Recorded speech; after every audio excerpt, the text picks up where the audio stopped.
కేసీఆర్ కుటుంబం వేల కోట్లు సంపాదించిందని ఆరోపించారు బండి సంజయ్. రబ్బర్ చెప్పులు, ముడతల చొక్కాతో ఉన్నటువంటి కేటీఆర్ కి ఇన్ని ఆస్తులు ఎక్కడవని ప్రశ్నించారు.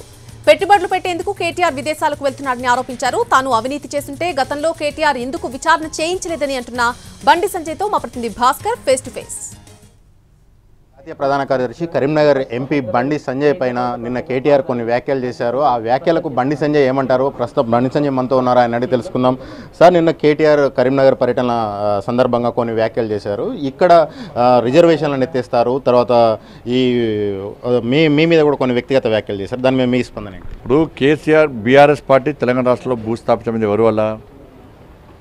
కేసీఆర్ కొడుకు అయిన కేటీఆర్ వ్యాఖ్యల వల్ల, ఆయన అహంకారం వల్ల, ఆయన అవినీతి అక్రమాల వల్ల ఈరోజు బీఆర్ఎస్ పార్టీ భూస్థాపితమైంది. అయినా బుద్ధొస్తలేదు. కేంద్ర పాలిత ప్రాంతం అంటున్నారు. 2014లో గదే అయిపోయారు, 2018లో గదే అయిపోయారు, మొన్న ఎలక్షన్ అప్పుడు అదే అయిపోయారు, ఇప్పుడు గదే చెప్తున్నారు. అసలు దాని గురించి ప్రజలు ఆలోచిస్తలేరు, దాని గురించి ప్రజలు పట్టించుకోవట్లేరు. బండి సంజయ్కి కరీంనగర్లో ప్రజలు ఎందుకు ఓటేయాలి? ఒక గుడి తీసుకురాలేదు. బండి సంజయ్ రాముని జపం చేస్తాడు, ఒక గుడి తీసుకురాలేదు, కనీసం ఒక ఒక కేంద్రీయ విద్యాలయం తీసుకురాలేదు, నవోదయ విద్యాలయం తీసుకురాలేదని కొన్ని కన్స్ట్రక్టివ్ ఆరోపణలు మీ మీద చేశారు. అసలు నువ్వేంది చెప్పరాదు?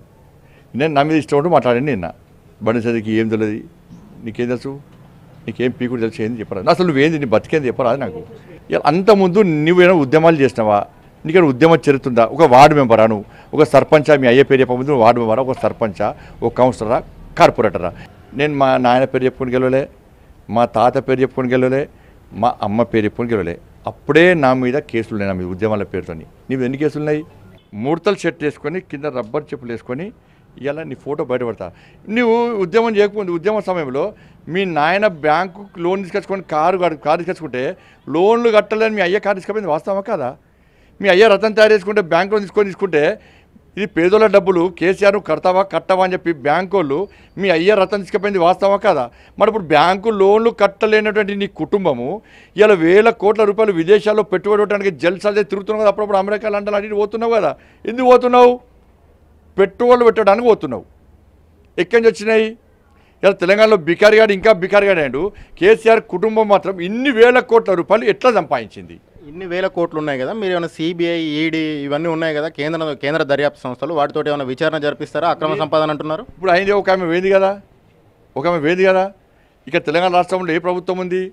కాంగ్రెస్ ప్రభుత్వం ఏం చేసింది? మరి రాకముందు ఇన్ని లోపడేస్తాం, వాడిని లోపడేస్తాం, ఇది చేస్తాం, అది చేస్తాం అన్నారు. ఈ రెండు పార్టీలు కుమ్మక్కన్నాయి. కాంట్రాక్టర్లు వాళ్ళు కలుసుకున్నారు, అధికారులు కాంట్రాక్టర్లు లీడర్లు కలుసుకున్నారు, బీఆర్ఎస్ పార్టీ కాంగ్రెస్ పార్టీలు కలుసుకున్నారు.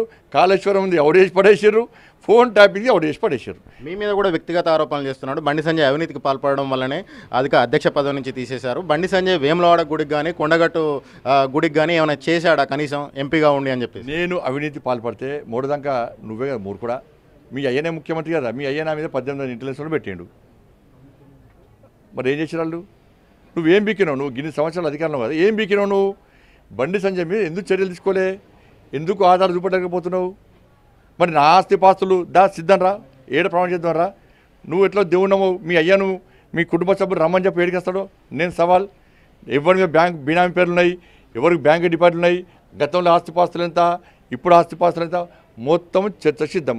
మీరు 400 పార్ అని అంటున్నారు. 400 సీట్లు అంటే 200 మెజార్టీ రావాలి. ఆ 200 మెజార్టీ వాళ్ళు అడిగేది ఎందుకు అని అంటే రిజర్వేషన్లను మార్చడానికి, ఈ దేశంలో రిజర్వేషన్ లేకుండా చేయడానికి, హైదరాబాద్ని కేంద్రపాలిత ప్రాంతం చేయడానికి అంటున్నారు. మీరేమంటారు? బీఆర్ఎస్ కాంగ్రెస్ పార్టీ రెండు సేమ్ ఆరోపణలు చేస్తున్నాయి.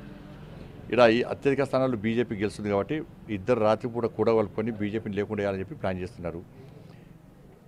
రిజర్వేషన్లను ఇవాళ ఏ రాజకీయ పార్టీ అయినా పేదల వాళ్ళ ఆత్మస్థైర్యం నింపాలి తప్ప వాళ్ళ ఆత్మస్థైర్యం దెబ్బతీసే ప్రయత్నం చేయదు ఏ రాజకీయ పార్టీ. ఇంకా బ్రహ్మాండంగా అమలు చేస్తామని చెప్పుకొని ఇబ్బంది లేదు. ఇవాళ రాజ్యాంగాన్ని రచించిన బాబాసాహెబ్ అంబేద్కర్ని స్ఫూర్తిగా తీసుకొని మేము ముందుకు పోతున్నాం. అసలు మీ అయ్య రాజ్యాంగాన్ని మారుస్తున్నప్పుడు నువ్వు ఏడవన్నావు? ఏడవేనావు నువ్వు? ఏడ పీకుడు పని చేస్తున్నావు మీ అయ్య రాజ్యాంగాన్ని మారుస్తున్న రోజు. మీ అయ్య ఏ ఒక్కరు కూడా బాబాసాహెబ్ అంబేద్కర్ జయంతికి వర్ధంతి రాలే. ఏడ వీక్తున్నావు నువ్వు? ఏం వీక్తున్నావు? మీ అయ్య ఎందుకు గెలవట్టాడు గలే?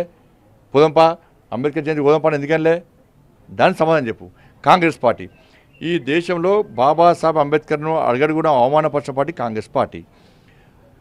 ఇవాళ రాజ్యాంగానికి విరుద్ధంగా ఈ దేశంలో ఎమర్జెన్సీని విధించింది కాంగ్రెస్ పార్టీ. తెలంగాణలో 12 మంది ఎంపీలను ఇవ్వండి, మొత్తం చక్రం తిప్పుతాడు కేసీఆర్ అని చెప్పేసి కేటీఆర్ అంటున్నాడు. వాళ్ళకి డిపాజిట్ వస్తే అడుగురి, తెలంగాణ రాష్ట్రంలో బీఆర్ఎస్ పార్టీ తోకలు కత్తిరించి ఆల్రెడీ ఇంకా కొంచెం మొండితోక ఉన్నట్టున్నది, అది కూడా కడిగేస్తారు ఈసారి. ఈ 13వ తారీఖు తర్వాత కేసీఆర్ అంటాడు, కేసీఆర్ కుటుంబం ఉండదు రాసి పెట్టుకొని, బీఆర్ఎస్ పార్టీ అసలే ఉండదు. ఆ పార్టీ బీఫామ్ మీద పోటీ తీసుకున్నాడే పక్క పార్టీలో పోయి పోటీ చేస్తున్నాడు. రిజర్వేషన్లకు కానీ తర్వాత ఈ హైదరాబాద్ కేంద్రపాలిత ప్రాంతంగా మార్చడానికి కానీ బీజేపీ వ్యతిరేకం, అటువంటి ఏం జరగవు. కేటీఆర్ చేస్తున్న ఆరోపణలని సత్యదూరం అని చెప్పేసి కొట్టేస్తున్నారు బీజేపీ అభ్యర్థి బండి